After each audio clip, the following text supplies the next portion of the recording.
Hello, everyone. Jim Revelle here, the chaplain. And I want to bring you a greeting here at the end of February. The weather seems to be cooperating a lot better than it did a couple of weeks ago.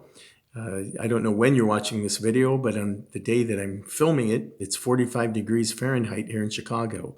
That's a 75-degree warm up from the minus 30 we had a couple of weeks ago. So I vote yes. And it seems like spring and summer are on the way, and there's prospective hope for the future. Let me talk to you a little bit about the good news of how you can develop resilience. Now, I mentioned the idea that it's a quality where we have bandwidth, bounce back, we're able to navigate in life. And one of the greatest things we learn about ourselves when we face failure or when we face suffering, how do we process that and how do we use that? How do we view it?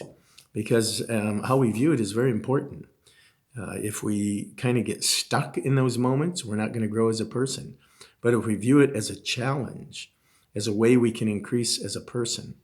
So here are some tips for developing resilience. And some things are very practical. You need to look at your own life in how your sleep habits. I would encourage you to get yourself ready to go to sleep at night, kind of unplug from the media, social media, and maybe even television. Maybe do a little reading, quiet yourself down an hour or so before bedtime. Also, get a little exercise, and then learn how to manage stress. Sometimes you just need to take a moment, and sometimes I'll just stop and I'll breathe out, breathe in. And there's something about taking a moment just to quiet yourself and sort of get yourself unstuck from the rut of stress, because I think we can get connected with that. Here's something else: thought awareness. Thought awareness is very important. Think about what you think about. Resilient people don't let negative thoughts derail their efforts. Instead, they really do listen to how you talk to yourself when something goes wrong.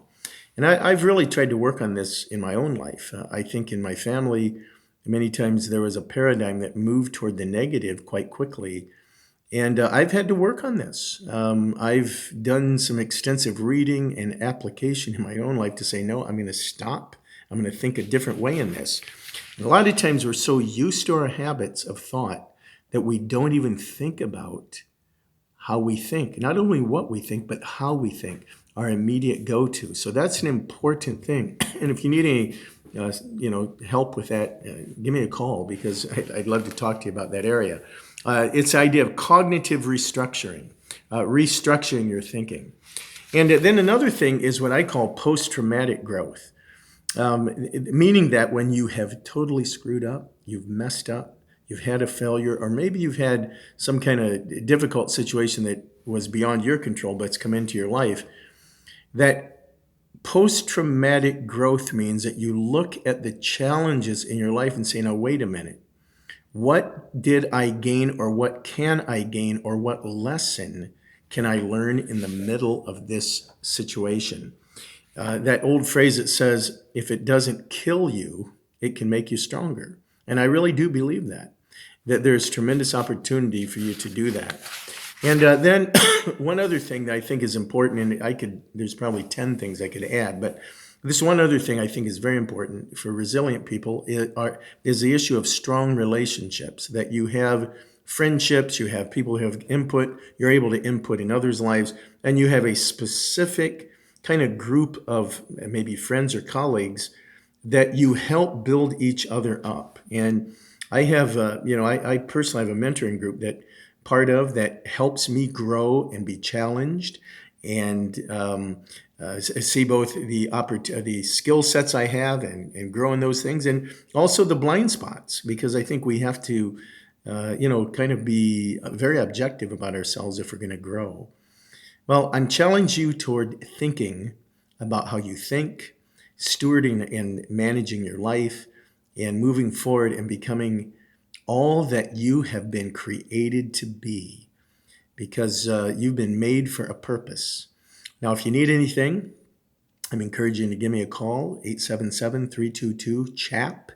That's 2427. My extension is 5017.